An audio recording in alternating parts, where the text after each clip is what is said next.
What's up, everyone? So, today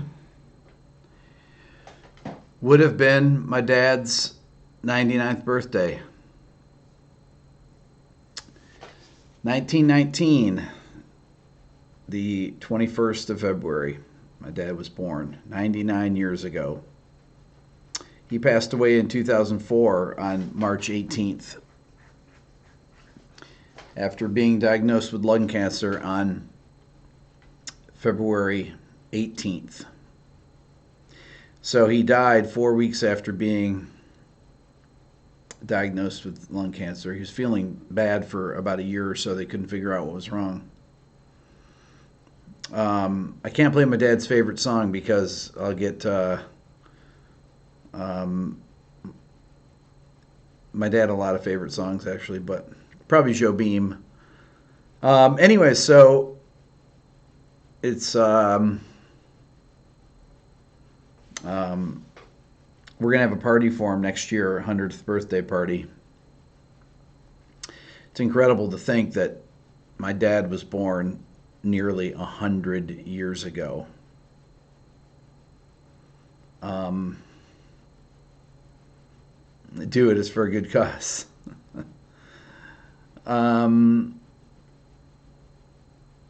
Yes, Jay, here's to dads everywhere. I miss my dad too. That picture of my dad was taken, I think he was about probably, I'd say probably about my age then. Billy Graham was 99 as well. Yeah, it's. I just read on Twitter that drinking alcohol improves your odds of living to 90. My dad lived to be 85. My mom lived to be 90, and neither of them drank.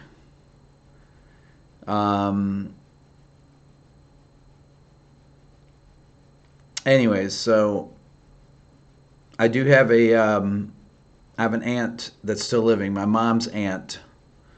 My Aunt Marge is still living. But from that generation, there's my Aunt Virginia, my Aunt Marion, my Aunt Penny, and my Uncle Bill. So, anyways, it's so my Aunt Marge is not going to be 96. My Aunt Virginia is 91. I had two of my mom's aunts lived to be, one lived to be 103, one lived to be 100. None of them drank either. So, my brother John called me today. He goes, "You know what day today is?" And I said, "Of course I know what day today is." So both my parents smoked too. They smoked. Oh, geez, my dad probably smoked a couple packs of cigarettes a day, Lucky Strikes and Camels. And my mom smoked. My dad smoked for about 50 years. My mom probably smoked for 40 years, something like that. So in addition to smoking, and they both had high blood pressure, they my dad lived to 85, my mom 90. So, anyways, my dad worked for the railroad for 42 years. He started in 1936, working when he was 14 as a timekeeper. He graduated from high school though, but he worked. I don't know if he worked on the weekends then, but his dad, my grandfather, Grandpa Beato. What's up, Joe?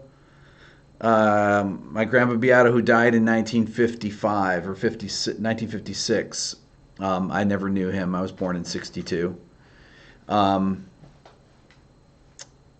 And he, my grandfather, Grandpa Beato, didn't speak any, spoke very little English, spoke Italian mostly. Um, so it's buonasera, Renzo. Renzo, I can't speak Italian. I wish I could. I will one day. I will learn. I must. I think I'm going to make that my summer project. What's up, Eli? So my dad worked for the railroad. He graduated from high school in '37, and then started working in the '40s. My dad, in addition to working for the railroad, played semi-pro basketball for the industrial leagues in upstate New York. They had, well, I guess it was pro basketball because he got paid $15 a game. Played, I think, 5 games a week. And all the different teams, all the companies, Delco, General Motors, all these big companies, the industrial leagues, had basketball teams. Underhanded free throws, set shots, everything. And then my dad worked starting on the weekends at Joe Squeezer's, which is a bar in Rochester, New York, where he bartended. It was a jazz club. He loved jazz, so what did he do? He learned how to bartend, and he went and bartended in a jazz club. And they would be open till 4 in the morning. My dad would bartend on Friday, Saturday nights. And every famous musician from every famous jazz player from New York City would come up. Don't boom you. Would come up from come up through the Albany, Syracuse, Rochester, Buffalo, and do the circuit. And my dad saw everybody play. He saw all these people playing small clubs, all these beboppers, and you name it. My dad saw Charlie Christian play with Benny Goodman in 1939. He went to New York City in the 40s. Anyways, so he and my mom got married in 1952. And my dad, I always had the oldest dad. I'm the 6th of 7. My dad retired in 1979, 78. I think it was 78. He retired when I was in, did you see Train? I think he saw Train, yeah. My dad retired in, when I was in 10th grade, and 42 years. And my dad missed 6 days of work. I remember that. He got an award for that in his retirement dinner in 42 years. His memory was unbelievable, Brett. Incredible. And my mom's unbelievable memories. My dad and your grandpa were, is that true, Eric? The Dorizio clan, there we go. Apparently they were all from the same area of Italy, the Dorizios and the Beatos, and there's a whole group of people from Fairport, where I'm from, that were from the same area of Sicily, and they settled in Rochester. Any of my relatives went to World War II. All of my dad's brothers. My dad did not go because he had this thing called osteomyelitis. That was a bone infection that he had. He was I don't know, he had at least something like 10 surgeries on his shins. And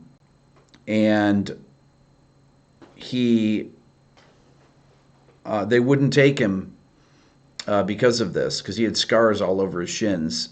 Matter of fact, he had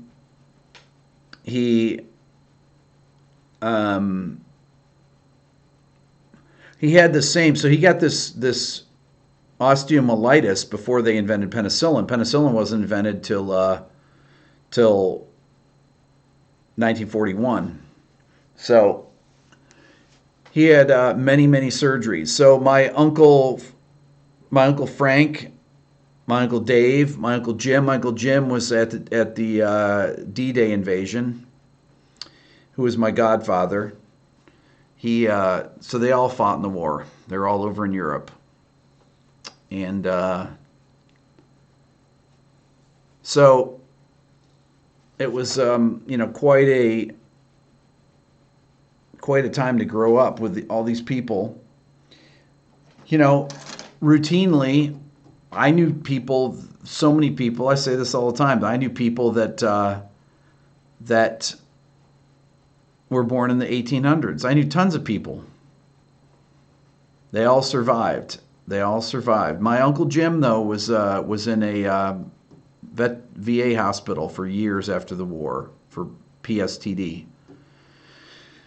And he ended up dying when he was 48. He died on Christmas Day, my godfather, 1970. He was a great man, Uncle Jim, very quiet. So, anyways, pretty crazy.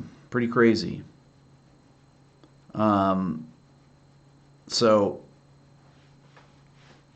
what did he think of Saving Private Ryan? I don't know if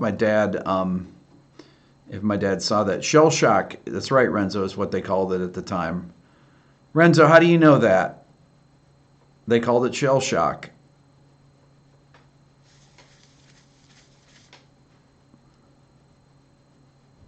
Blind Joe, your great-grandfather was 99 when he died.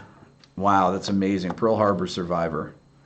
When I was home, when my mom, she had a stroke when she was 89. She lived on her own until she was 89. And she went into this place called the Baptist Home, which was about, 300 yards from the house that my mom lived in from 1960 till 2015. And I remember when I went home to visit her one of the times when it was Veterans Day. And I went down to this was amazing. I'll never forget this. I went down to it was like I guess it was the chapel. It was beautiful day. And they had all these World War II vets that were giving talks, all people that were there at the home. And it was fascinating to hear them recount stories of World War II. This is just 2 years ago. My mom passed away in 2016, not even 2 years ago. So it was it was really remarkable to hear these stories and see all these people that were part of the greatest generation. I mean, just 2 years ago. So, anyways, so my dad retired in 78 and he lived until 2004. And what did he do for the railroad? My dad was at the end was a track supervisor. He supervised all the lines from I guess from Buffalo to Rochester. I remember I would go with my dad. He had a truck when I was a little kid that had these wheels that would come down on the front. You'd hit this lever. He'd drive onto the tracks, and these wheels would come down, and they were so you could drive on the rails. And this truck would drive on the rails, and we would just drive and drive and drive, and he would know if there was a train coming. He had a radio in the car, and it was. I remember one time my dad stopped because there was a turtle that was trying to cross the tracks. My dad stopped and got out of the truck and picked up the turtle and moved it off the rails. I'll never forget that. But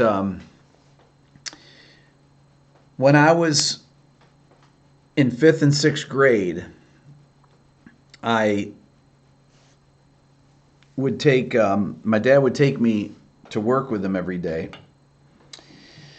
There was a golf course that my dad joined that was right near where he worked. It was called Wayne Hills. My dad was a very big golfer, loved golf. His best friend growing up was named Sam Rosetta. Sam won the U.S. Amateur in 1950, which, you know, people like Tiger Woods won, Jack Nicklaus won. My dad's best friend, and my dad was first year he played golf, he could shoot in the 70s. So anyways, he wanted one of his kids to be a golfer. So I was the guy that was going to be the golfer, he thought. But I wasn't going to be a golfer. So he joined this club, and he would go there and play on the weekends always. He didn't play for 25 years when we were kids, and then he started playing once my brothers and sisters started moving out, because there's 7 of us. I'm the second youngest, like I said. So every day in the summertime in 5th and 6th grade, I'd ride to work with him. 45-minute drive. He'd drive down, and there was this little building he pulled in, and there were all these tracks came together. It was probably like 6 tracks. It was this big train yard, and my dad had a little building that he worked out of. And he'd get on the phone and start yelling at people at 7 o'clock in the morning. And he'd buy me donuts every day, and I'd sit there and I'd eat donuts, and I'd listen to my dad yell at people. My dad was the greatest, but man, oh, forget it. You get him going. So so after about 45 minutes or so of me sitting there listening to him yell at people, he's like, "You ready?" I said, "Sure." And then we get in his truck and we drive over to the golf course, which is about 10 minutes away. And speaking of donuts, a secret to long life. My dad loved candy. He loved junk food. He would eat junk food all the time.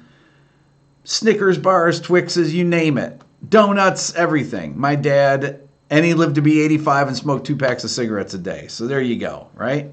It's all genetics. So anyway, so I'd go to this golf course. My dad would drop me off, and he'd give me money to eat lunch. And I'd play 2 rounds of golf. And I wait at the practice green. I just played by myself in the day. And my dad would pick me up. He'd meet me at the putting green at night. Anyways, so that was 5th and 6th grade. But when we drive to work, though, he would listen to jazz on the radio.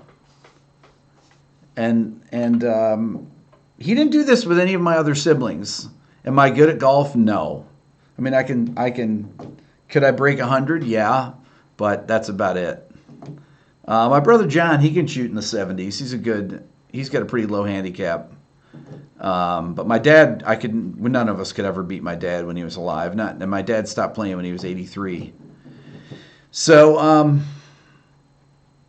but my dad was so big into music, and you guys have heard me talk, some of you have, about my dad, that he'd go to used record stores all the time. From the time he retired, that was his hobby, because he collected records back in the 30s, and he had all these 78s and everything, all in these cool booklets, thick booklets, and they weighed about 15 pounds a piece, because 78s were really thick. So, I live near Augusta Golf Club. No, I'm talking about upstate New York, Wayne Hills. My dad did not play an instrument.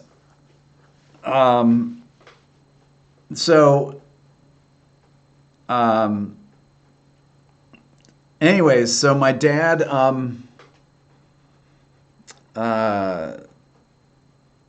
so he would go to these record stores and then bring records home, and he'd say, "Oh, I got a new record," or "I got a couple new records." He'd buy bootlegs, because in Rochester, where I'm from, people would buy jazz bootlegs all the time. Wes Montgomery, you name it. My dad would find the weirdest bootlegs. He'd buy me Pat Metheny bootlegs that he would find. Anything. But my dad liked bebop, though. He loved Ahmad Jamal, Oscar Peterson, Joe Pass. He loved Dexter Gordon and Paul Desmond. And did my dad ever see me gig? Oh, a million times. My dad, when I was a college professor, my parents came down and sat in a whole day of classes. They sat in the back of the room. They came around to every class. How many college professors have their dad, mom and dad come in and watch them teach? It was really, really amazing. So our favorite thing to do, the thing I did with my dad, just me pretty much, is that my dad would buy a record and we'd sit in opposite ends of the room. I've told this story before, but I'll tell it again. And we'd put on the record and never say anything, listen through one side, and my dad would sit there and he'd twirl his hair, and it looked like he had a little unicorn thing at the end. His hair was like mine, where it just would stick up like that. So, and he wouldn't say anything, and then I would go over and flip the record over, and we'd play the other side. And we'd listen to that. And my dad didn't understand theory or anything. My dad didn't play an instrument. He just liked jazz. So, anyways, up until my dad died, when I was living here in Atlanta, my dad, every week, he got a CD burner eventually, and he would go out and buy CDs, and he'd make copies for me and my brother John. And he'd wrap them up, and once a week, my dad would go to the post office and mail me any new records. He'd mail me probably about 2 or 3 records a week. So Hassan, so my mom was into classical music. My mom was very big into classical music. She really liked opera a lot, but she loved classical music. So I had my siblings were all into rock music, right? My dad was into jazz. My mom was into classical music. So we had it all covered. That's why I do all these things, And then I had my Aunt Penny and my Aunt Marion that were musicians, music teachers. I'd stay with my Aunt Penny half the time when my mom would get fed up with me talking all the time. Come take this kid. She'd tell Aunt Penny, and Aunt Penny would come pick me up and drive me to her house, and I'd stay with her, and she'd play the piano all the time. And anyways, so I remember saying to my dad around 2000, I'd say, man, you're making a career out of retirement, because people didn't usually live, my dad lived 26 years after he retired, he lived. But anyway, so I have all these CDs that he burned for me. He'd make special covers for them, and he'd write on them. But he'd get all the credits, everything. Yes, my Aunt Penny comes on the live streams, exactly. So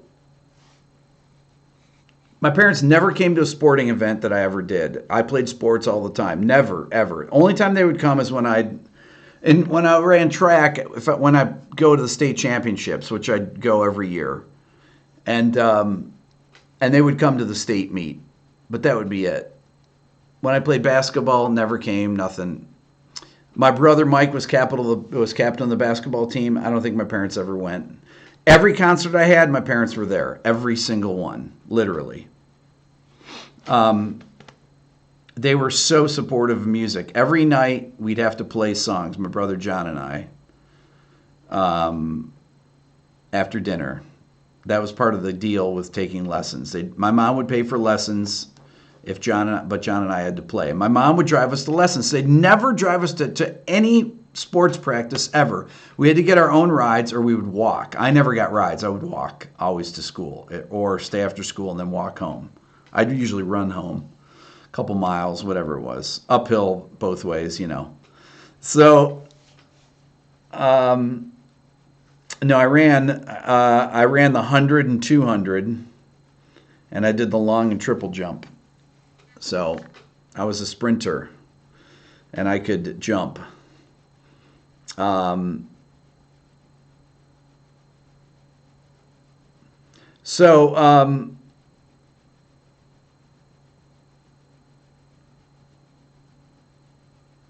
Anyways, how much did I weigh in high school? 120, about 120. When I weigh, I don't know, probably I weigh way too much. But I weighed 135 when I was in my band Billionaire up until 2000. I weighed 135. When I moved here, when I was 33, 32, no wait, moved here in 94, so I was 32. I weighed 128 when I moved here. How much is that in kilograms? I'm not sure actually. Never competed against Vessel or Binghamton. Well, probably in the state championships, people from there, but anyways, without the beard, I was 85 pounds exactly. So, the Peter Frampton thing today. So thank you, Brett. I think you're the one that came up with the name that I kept. The art of soloing. So I thought that was I've worked on that for 2 days. That video, because I didn't know what I was going to do. Brett, I thought about you. I had everybody else was giving me things, and I was like, nah, that's not good. Nah, I don't like that. I don't like that. I just had that in my brain. Once you said it, I was like, okay, that's got to be it. So, anyway, so I thought, okay, what's this? What is the concept of this? How do you analyze solos? What do you do? What do you talk about? Because I didn't want to do these, what makes this song great thing all the time. I want to do that once in a while, and I want to do, go back and do my regular videos. This was my first step getting back into my regular videos, but I wanted to create another, I don't know what you'd call it, not a brand, but just another concept, because that's something that I really haven't gotten to do. There's so many great solos, so many great soloists, and I said, rock, jazz, and fusion. And so, because I was thinking I can go from Charlie Parker to Alan Holdsworth to, to Steve Vai to whoever. I can do Jocko. I can do Nelson Orsted Pedersen. I can do whoever. So, so I started the video yesterday with Frampton. Now, Frampton, Just Do You Feel Like We Do, has 5 solos in it, and it's 13 and a half minutes long. I have the tracks to it, right? So I said, I was like, man, to transcribe all that stuff, the talkbox stuff. I mean, they're just long solos. I mean, you have the solo after the first. I mean, you got licks all through that song. You got the intro. So I'm gonna eventually do just a what makes this song great and just focus on that one song, because there's so much in that. But so I started it, and I did the first the first 2 solos from that. The one that's over the D minor vamp, D minor, A minor, C, which is a D Dorian vamp. Then I did the one that's D major, F major, C, D. Did that solo over that. Then I thought, okay, I'm going to do another song. I want to do something else that's modal like that. And then I thought, okay, Lines in My Face is great because that uses Dorian, but it's got the modal mixture there, where he plays F sharp and F natural on the A minor chord, and he plays in such natural phrases. That's what's so great about it. And then when I listened to I had never listened to it. I had the session for Do You Feel Like We Do. I'd never listened to it till today. And I opened it up and I listened to the guitar, and I couldn't believe how clean. That's why I had to put it in the video. I couldn't believe how perfectly he played those things. It was hard for me to play the thing because my right hand is still really sore. It's very hard to pick. it was really killing me. So it was I had to really just do, one take of those things, and that would be it. But this stuff is so sophisticated. So I did Lines on My Face, the two solos in there. But there's a song, Something's Happening, which is the first track on the record, which has 3 solos in it. And they're all different, and they're all great because he follows the changes perfectly, like a jazz player. So I realized yesterday when I was doing this, I went out in the car, I went to get something to eat after I started making the video, and I realized that that Frampton was a big influence on me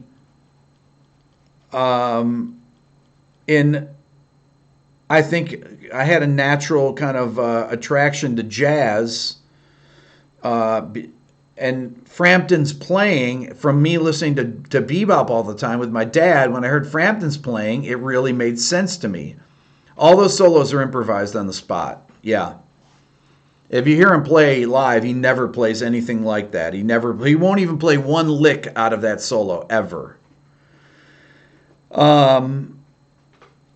Can I get Frampton on Sounding Off? I think I can. He lives in Nashville. I think I can. I'd love to get Frampton on Sounding Off. So, no, my dad is not alive, Tom. My dad passed away in 2004. I was big into Frampton in Humble Pie. I mean, I was big into Frampton. I grew up in the early, all the late 60s, early 70s rock was really the, the time that, to put me on the spot, how rare do I think my ability to hear, understand, and remember is? You talking about me, Brett? I'm not sure. I don't know. You mean to hear, remember? So my dad would be 99 today. You'll delete your forum post if I get him on Sounding Off? I will get him on Sounding Off. I'll get Frampton. In music, my memory is pretty good, I would say. When I improvise something, I don't really necessarily remember it.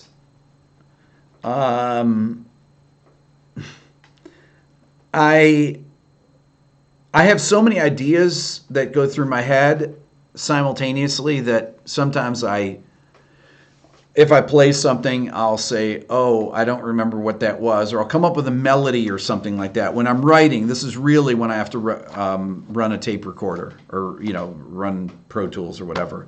Because when I'm improvising, I don't remember the stuff that I do, and I'll stumble on something, a good line or a good melody or something, and so I don't have as good a musical memory as you'd think. I don't have as good a musical memory as I do biographical or whatever kind of memory I have. It's interesting. I think that my memory is specific to certain types of things. But when was the time you used 421 on the toms? When was the last time I used 421 on the toms? Well, not long ago. Anyways, so what's up, Scooby-Doo? My visual memory is excellent, actually. Better than my oral memory, believe it or not. My visual memory. When I was studying in college, I was a terrible student in high school, D-. And I would say, but to play Steely Dan, soul, or bebop, you're an incredible learner. Yes, I have a great memory for things like that. When I learn something, so if I'm improvise something, I don't have a great memory for that. But when I learn something, I got it. So that's kind of I think that I've got some learning strategies though that I developed. But when I was in college, I realized, because I had never studied ever, not once, when I skated by, just remembering what was in class. I skated by. But then I remember I studied for the first time my freshman year in college. And yes, my short-term memory is weaker than my long-term. There's no question about it. My long-term memory is exceptionally good. So,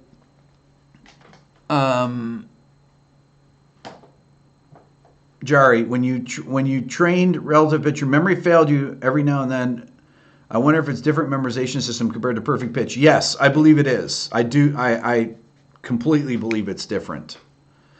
What's up, Elliot? You know about celebrating your pop.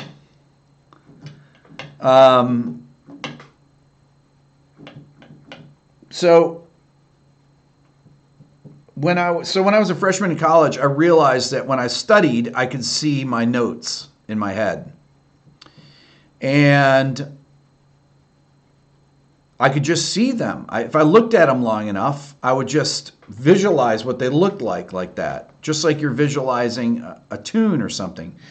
And then I brought that into when I'd memorize standards. I've talked about this before, where I could memorize a standard. I always told my students I could memorize anything out of the real book in 10 seconds. I just look at it. Pick any tune, give me 10 seconds. Could be 2 pages long, and I could memorize it and write down the changes. So, one of the things that I've talked about this in some of my videos about reciting changes as fast as possible. Hassan, you missed the Subi accident. You did. Long-term memory beats short-term as age increases. You think you've seen an elderly parents see it in yourself. Back to the pasture, or back o' their pasture. I don't know. You're. I haven't seen you before. That's cool. How can you memorize like me, Tom? I think that there must be a genetic. No. There is a genetic component to memory. There's no question about it. When I did my ancestry DNA test, there's a thing where you can go and you can get it analyzed. You can get the raw data. You download it to I don't know if it's a CSV file. And then you take it to Prometheus.com, which gives you a much more detailed analysis of your DNA. And it will look for genetic things. If you're, have early onset Alzheimer's, if you have any types of cancers, anything will be in that. So you have to, when you do it, you got to be prepared to read anything. Ancestry, government, spine test, exactly. So if you got nothing to hide, so they have things like, you have these RS numbers, okay?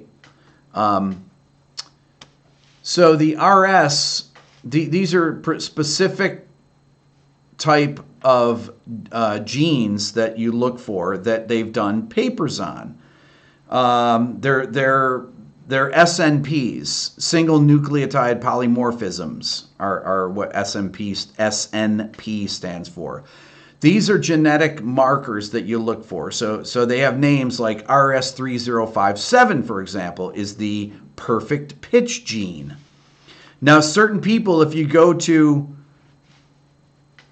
SNpedia, believe it or not, it's like Wikipedia, but it's for SNPs, and they'll tell you, for example, if you have a variant you've got your 4 different types of nucleic acids in your DNA, right? So if you have a variant, so you've got 99% of the population will have 2 particular combinations on a particular gene. Now, if you have the variants for them, there's 2 other ones that are the variants that only 1% of the population has it. Double K, I talked about this in one of the Dylan Ear videos, one of my first videos I did. Me and Dylan have it. Actually, all my kids have the perfect pitch gene. Okay, I have it, but I don't have perfect pitch. So what's up, SB? So that's why I think that it has to be acted upon when people are babies. Now, Michelle, my assistant,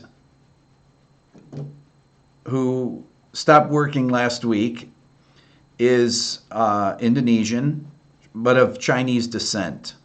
And she has perfect pitch. My new assistant that's starting in about 3 weeks that you'll meet, named Carol, is Indonesian of Chinese descent, and she has perfect pitch. They both went to Berkeley together. And a lot of their friends of Chinese descent have perfect pitch that they went to school with at Berkeley. So I think that I totally believe this. My whole concept of my company Neural is based on this, that there's a gene that needs to be, that you need to have input before you're a certain age for those pitch buckets to get filled, which is why, the 12 pitch buckets of the agreed upon tones, right? And once you've had enough, what I believe is once you've had enough information where you have a statistical variant from from background unpitched sounds that you're constantly hearing, the babies are constantly hearing, they can categorize those sounds, the pitches, and be able to identify them just like they identify the phonemes of the languages that they're learning as babies, okay? Because babies are all born with this ability to hear every language spoken on the earth, okay? That's 6,500 languages. It's 2,000 phonemes. English, we use 44 phonemes. So people that speak tonal languages have a 30% higher incidence of perfect pitch. But that's not the whole story. Because if you look at SNPedia and you type in RS3057, it shows you ethnic groups and what their percentage, what percentage of that population of ethnic group has the variance. And people that are of Chinese descent have 50% have the variant. Okay? Whereas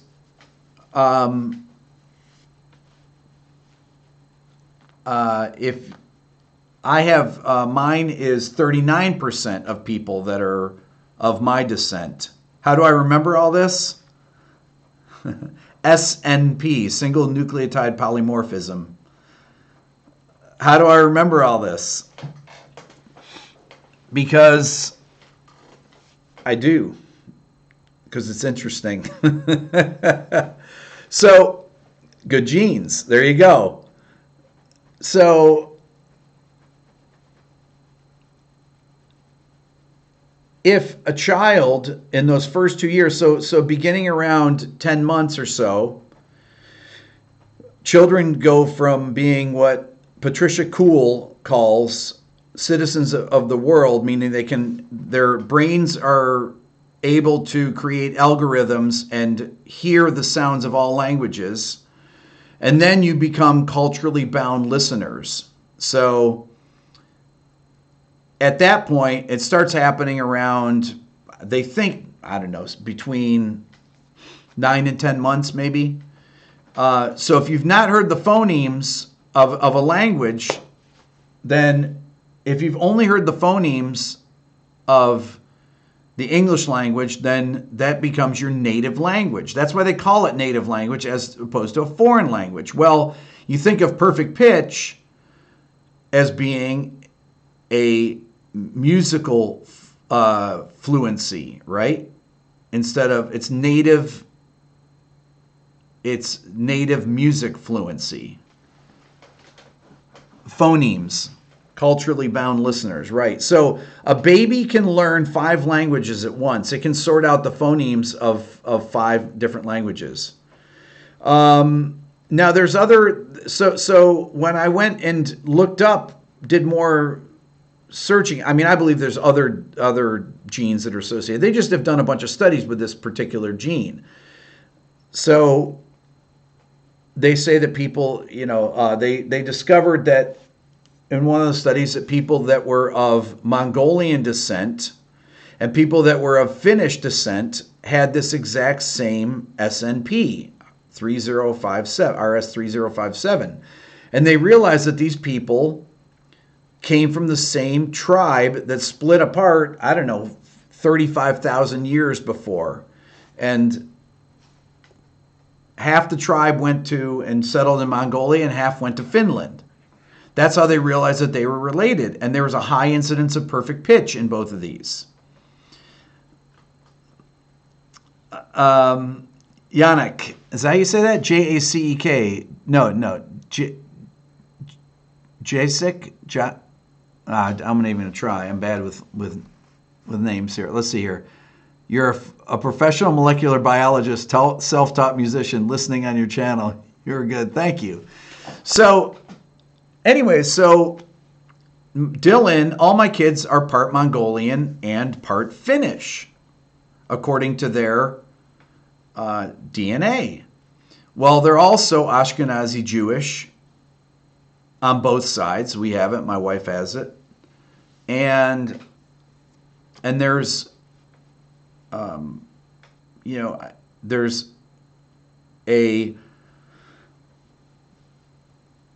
are other studies that link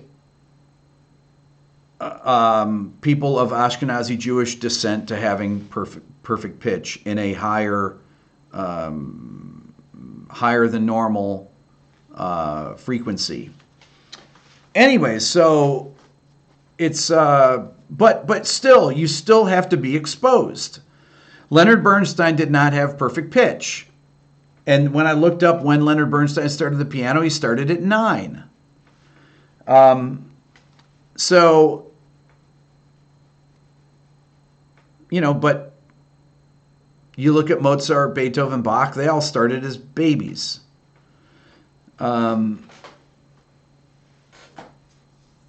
But as I was doing this DNA thing, I looked for other things. So I have the variants for people that have exceptionally good memories. So I think that there's something to that probably, right?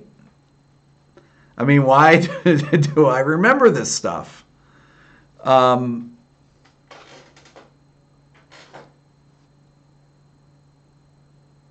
Did I do the DNA test before your children were born? No, we just did them, 6 months ago.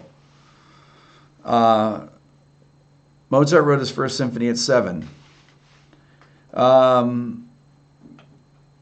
do I think of audiation levels between different individuals, which increases the audiation especially? What increases the audiation especially?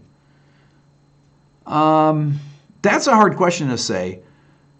Jari, your mom taught you guitar when you were 4. Well, there you go.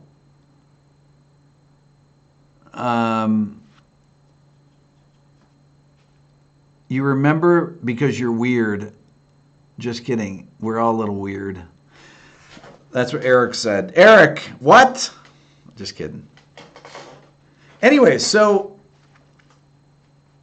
there's no question that some things are inherently wired in us. There are other things that you can learn. I believe a lot of things, most things, you have to have exposure to, that you are not pretty much everything. I'm a firm believer that given the right amount of practice and the right practicing strategies, you can learn anything. How about listening to classical music as a baby? Yes. So most of you know my son Dylan.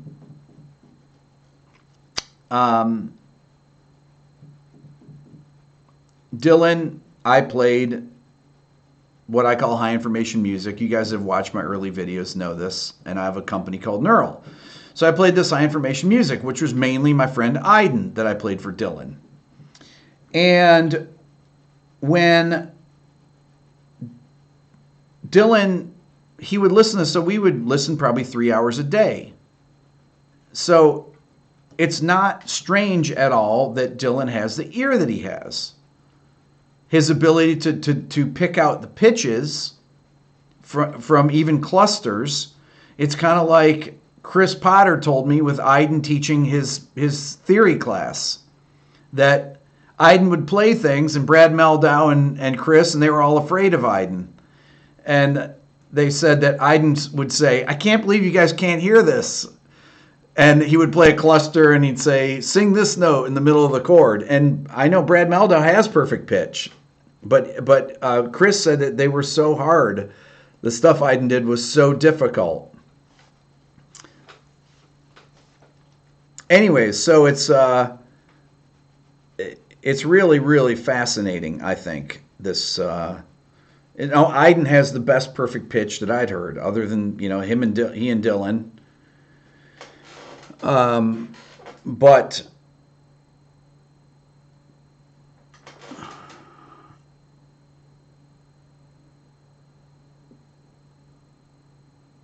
new subscriber here, Harrison.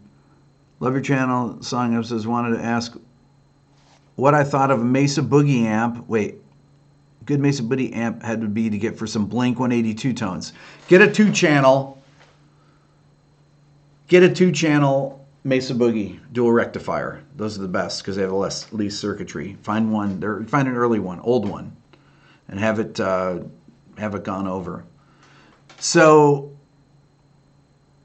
Michelle, what's up? Michelle was in today, and it was great having her here. Retcon X, you played one of Dylan's videos for your dad. He said the kid has a pretty good ear. But ear is definitely something that, like I always say, can really be worked on. Michelle's ear is so good. So Michelle's ear has developed. Michelle has perfect pitch. When she came here 4 months ago, I'd have to strike a chord, a 4-note chord, 4 times for her to get all 4 notes. Now I can play super dissonant chords. No problem. Michelle is so fast because we've done so much ear training here. I make her transcribe stuff. Except for that Aiden thing, Michelle. Couldn't get through that. I'm going to still have to do that now. But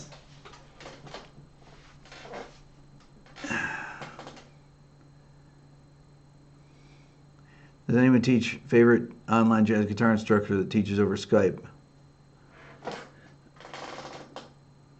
Yes, so Double K, there are definitely levels of perfect pitch. No question about it. I've seen it.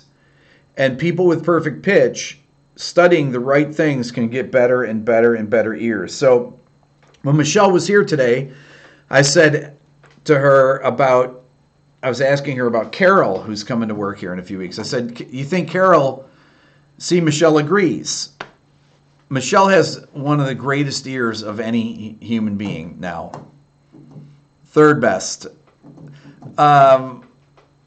Really incredibly good ear. So I played Michelle this Thomas Newman thing from Cinderella Man. I said, is she going to be able to do this? And as soon as it's a string thing, it starts out. And as soon as Michelle hears it, she goes over to the piano and she just plays it perfectly. All 6 voices. 5 voices, Michelle? 6 voices.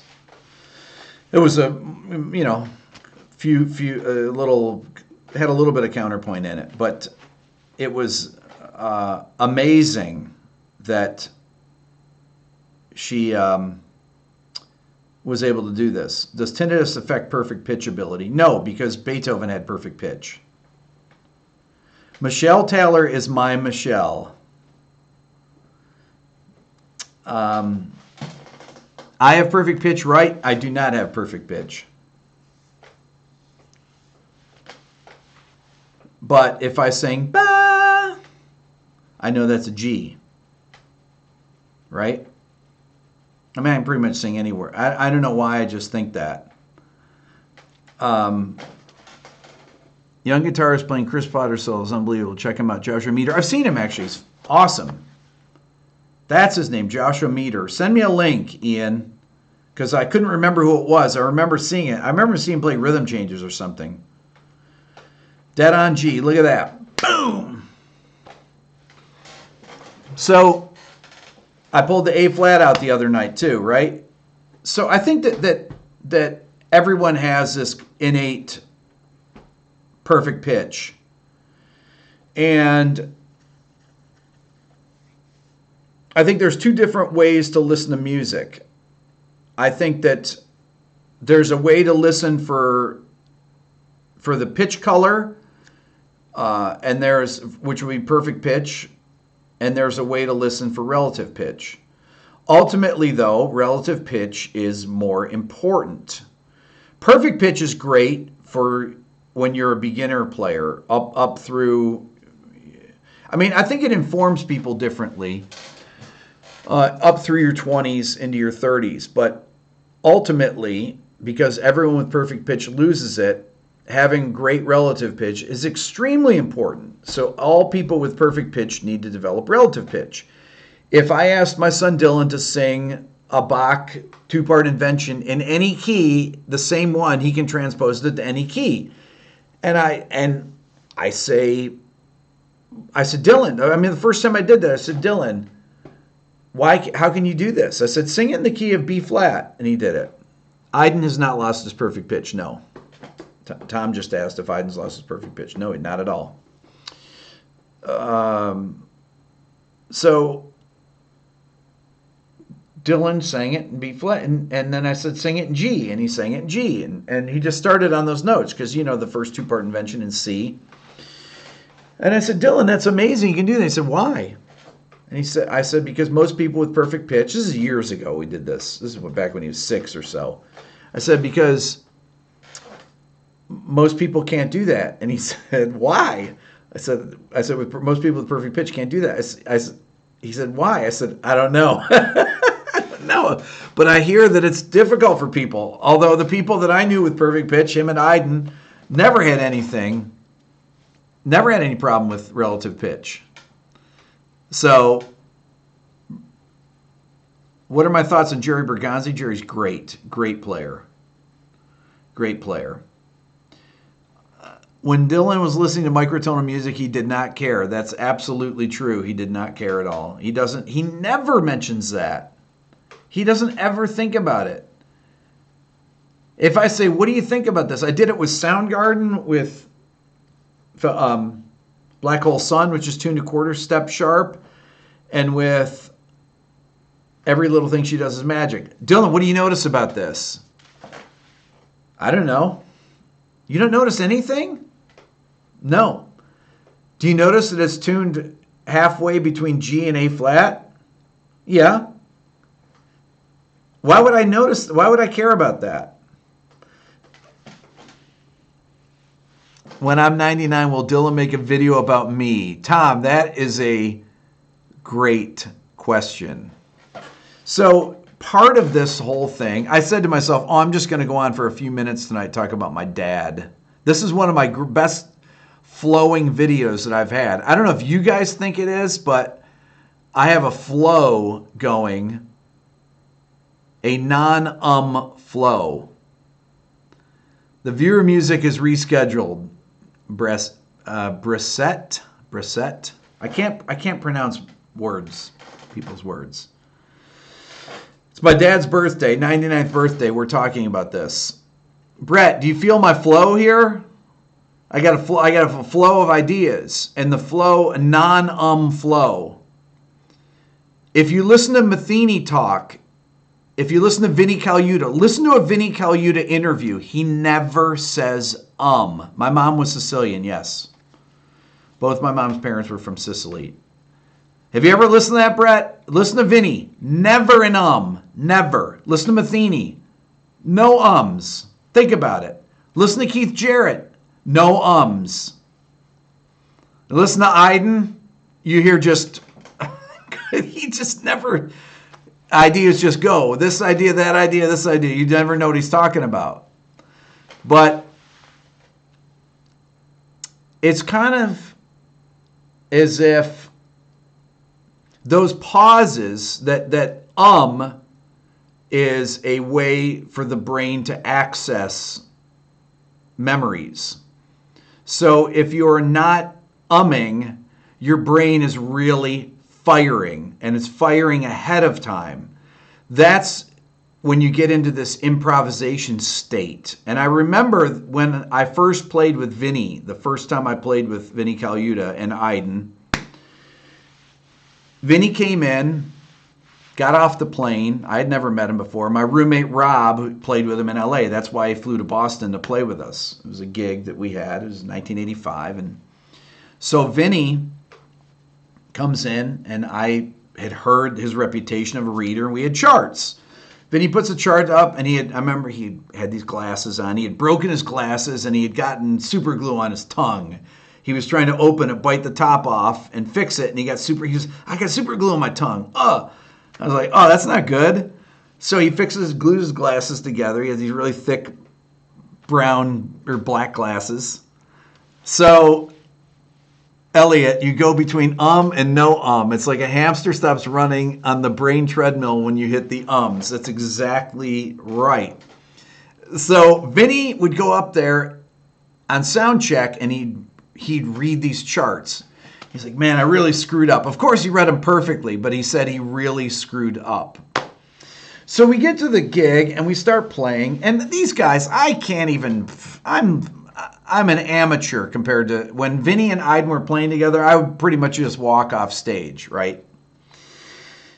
And Iden said to me that he had never played with Vinny before, and he said that there was an energy that they had, that we had as a band, but really that they had, a chemistry where they would play and communicate with each other in this flowing way where there were no ums. There was never an And Vinny in 1985 was really at his peak. It was unbelievable. So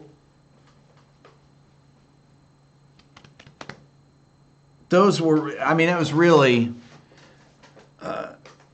at that time when you're young. Vinny was probably, I'd say, he's got to be 10 years older than me, I would think. He's got to be, I don't think he's 65. Maybe he is that old. There was an unbelievable. So when you're younger, though, your brain fires faster. It's easier for you to learn things.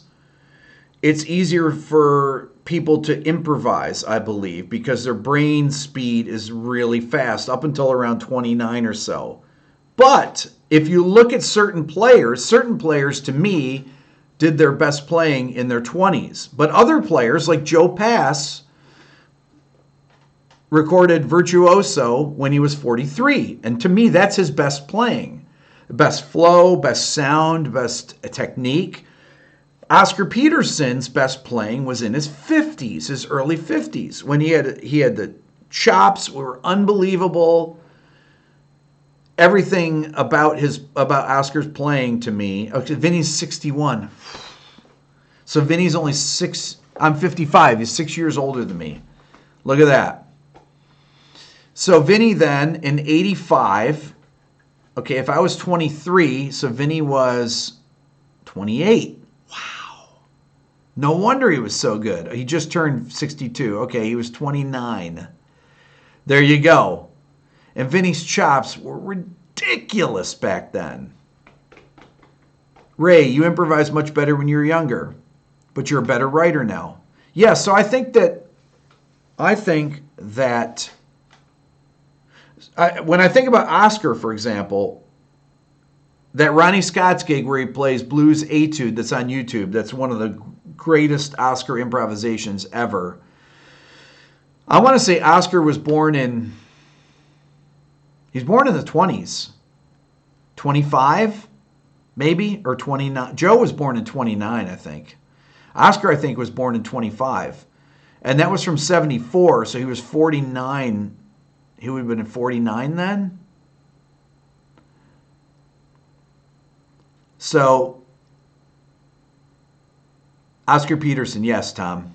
When was Oscar born? What year was Oscar born? It was in the 20s, 26 maybe? It was in the mid-20s, I want to say. And in 74, Oscar was smoking. There's videos of him smoking. He was born in 25. Okay, so 1925. So I was right. I always go with your first instinct. So 25. So in 74, he'd be 49. And there's videos of him playing in 86 where he's on fire still. But if you watch him in the early 60s, his playing is not nearly as good. So there was something that Oscar was doing. I heard he was practicing 8 hours a day at that time. Even in his 40s and 50s, Oscar would be practicing that much. So it definitely had, certain people will develop later with their improvisations. So I think that this stuff can keep improving. I'm the best player that I am right now. I'm the best musician that I've ever been in my life at 55. So that should tell you something. I'm giving you my honest opinion here. I literally am by far the best and most knowledgeable that I've ever been in my entire life right now. I know way more about everything. I know more about music, about mathematics, about science, about literature, about politics. I didn't know anything about music production. I didn't know anything about classical music. There's no question that I know more right now than I ever have. Which musicians, in my opinions, are late bloomers? Well, I mean, in the pop music, Tom Petty. His first solo record was when he was 39. That he had, Free Falling was on, and I think Running Down a Dream was on that one, and the tune that I did. Elliot, you're the best musician now, way better than you were in your 20s, and just starting to write music, actually music. Exactly. There's certain people develop later. I think as a writer, though, I think writing continues to improve based on your personal experience. If you keep learning, Double K, you have a feeling I don't know politics as well as I think. Oh boy, you have no idea how much I know about politics. You have no idea.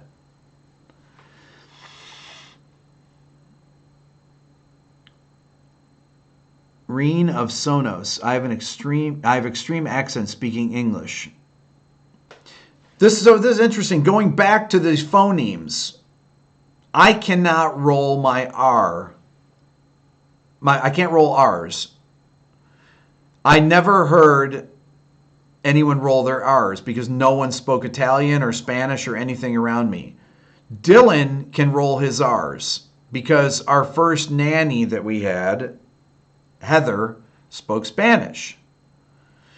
And she would speak Spanish to Dylan when he was a little baby. And there's a video that I took of Dylan speaking Spanish, or not speaking Spanish, but rolling his R's when he was a little baby. So I sound so upstate to you. I am very upstate. I cannot roll an R. I'd never heard it. That's part of that native culture. I'm culturally bound to English, which has no rolling R's. Double K, you can roll your ums. So I've tried everything, and I cannot roll my R's. And my girls can't roll their R's. So what does that mean?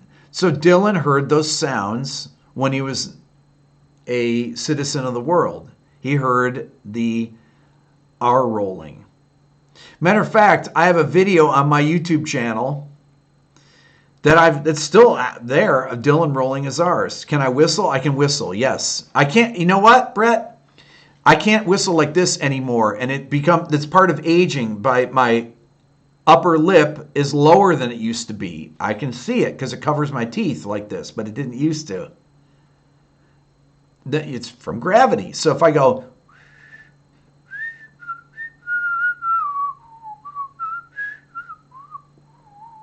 I used to be able to whistle really well, but my embouchure is so weak, and I think because of my lip drooping, I can't do it anymore. But I can whistle like this. I won't do it now. I can whistle like that. Incredibly loud. Deafeningly loud. Gravity gets us all in the end, oh Magoo, that's correct. But my dad could whistle. He always would whistle, and he had a great whistle, even when he was old. So, whistling should be illegal. I had a guy at my bus stop, a kid at my bus stop that could whistle incredibly loud. And I would always say, man, I want to be able to whistle like that. One of these days I will whistle. No, I'll make people go deaf if you're wearing headphones. It's so high-pitched and loud. Hassan, in my experience, people who improvise like crazy, does any part of that seep into their non-musical life? Anything that they do differently that people who don't improvise like that? It's really hard to say. I think that improvisation for some people is just natural. I think that some people have the ability to stream ideas in rapid successions, in rapid succession. So, and everybody knows people like that. Some of you are people like that. No question about it. Maybe there was a period where I didn't whistle and lost the training. That's true, Martin. That's absolutely true. I didn't whistle for years and years and years. The fact that I actually got a sound out right there is actually remarkable.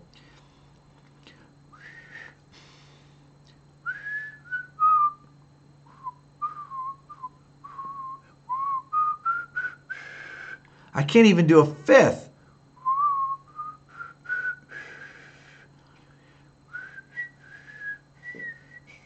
Oh, that's pathetic. Can I do it? Can I improve? I'm going to whistle every day for a week. Let's see if I can actually retrain myself to whistle. I've done one in the last 30 minutes. I'm trying to do no ums. It's just like people trying to not say like. I swear I'm going to do a video on how I despise the word like. Would that be too weird for me to make a video like that? Even though I said like, but I used it in the proper way.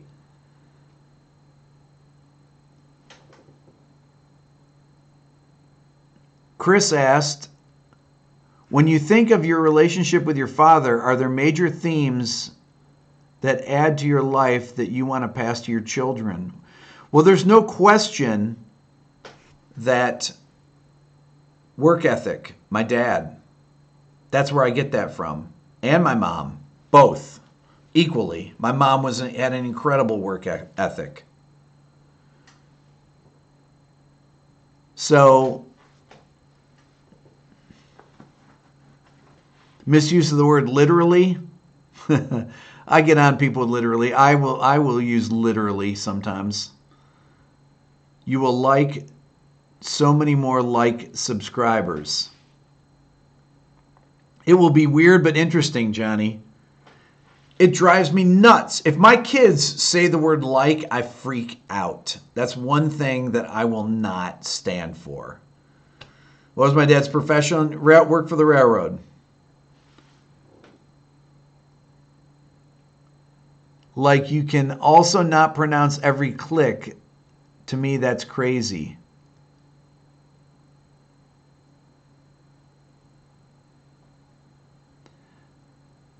People use literally, figuratively sometimes.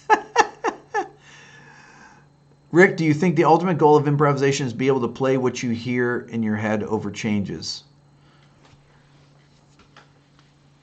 That should be a basic goal. Then it's hearing great things. When I whistle, do I inhale or exhale? I exhale.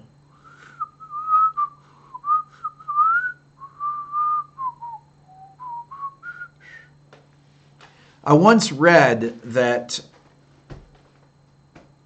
in order to figure out what percentage of the population is left-handed, they would look at old newsreels and see how many people would wave, because people typically wave with their dominant hand. And they say it's 6 to 9% of the population is left-handed. In my family, out of 7 kids, we had 2 lefties. With my 3 kids, Dylan is the only lefty. And I'm a righty. Rob the Quiet, you choked trying to whistle in. Don't do that. Can I do a cupped hand whistle? I used to be able to. I don't think I can right now. Ian, you're left-handed. How many people are left-handed here? How many people are left-handed? I want to see.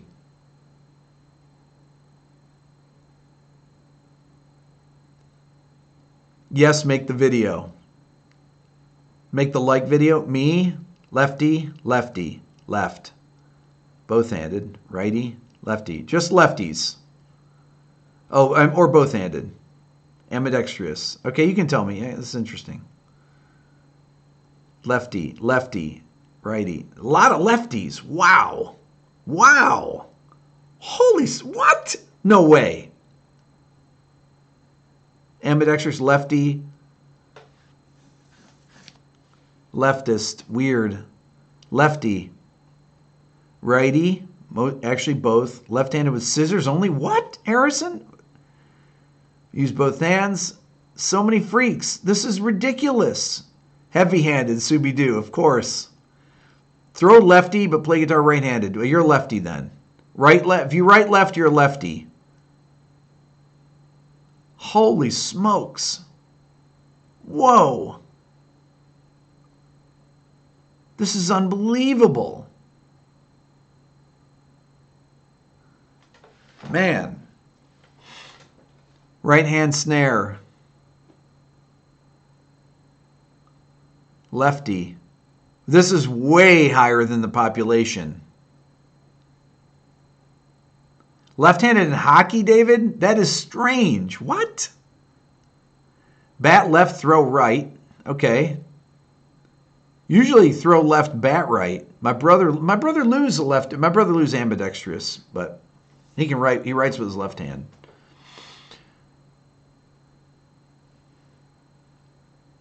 What about left-handers who play right?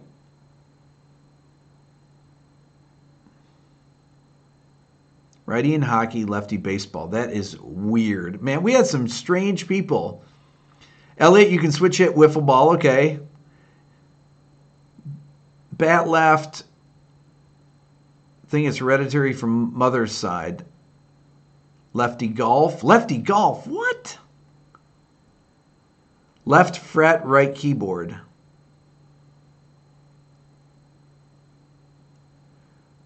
That's really, this is unbelievable. I wish I could do a poll on my channel to see. I wonder if I can. I wonder if I can poll people on my main channel. I want to poll people and see lefties versus righties. There's a lot of lefties on here. Wait, Phil Mickelson is a right-hander who golfs left-handed? No way. Is that? No way. Is that true? That seems really strange. I've never heard of that. Do a poll on Instagram. Do a poll. I think you can do a poll on... I'm going to do a poll on the forum. I'm going to do a forum poll. Who wants to start it? I don't know how to make a poll on there. I'll get Aaron to do it. He knows how to do it. There is a way to do it. Elliot, John McNeil used to have me do left-hand practice on the trumpet. Helped you with facility with fingerings. I think it's important to switch things up and play with your left hand. Not on guitar, but to practice things that you normally do right hand, left-handed. Practice writing, for example. My brother Lou, I've told this story before, but my brother Lou can write his name with both hands at the same time. He can write Lou Beato. So he writes Lou in his left hand and Beato in his right hand. Imagine that. So, pretty crazy, right? If you have a community tab, I have a community tab. I can do a poll. I'm going to do that. Okay. I'm going to poll. Now, isn't that a cool thing to poll? I'm really curious about this because it will be instructive. How fast? Simultaneously. Fast. Very fast. My brother Lou is one of the fastest typists, too. He types like word, word, word, word, word, word. Just, I can't type at all. I'm terrible. You know, when I did that, it killed my thumb. Oh, so sore. Ah! I'm going to have to do something about this. Okay. All right. I'm good tonight. I got so much energy right now. It's ridiculous. But I have to transcribe the chords for a video. I have to transcribe about 40 chords right now. I'm going to go to the doctor. Oh, it's really sore. Oh, it just cracked, actually. My thumb just cracked. There's something going on in here. No question about it. Ray, you did the thread? Awesome. Thank you. You guys are great. We'll talk. Happy birthday, Dad.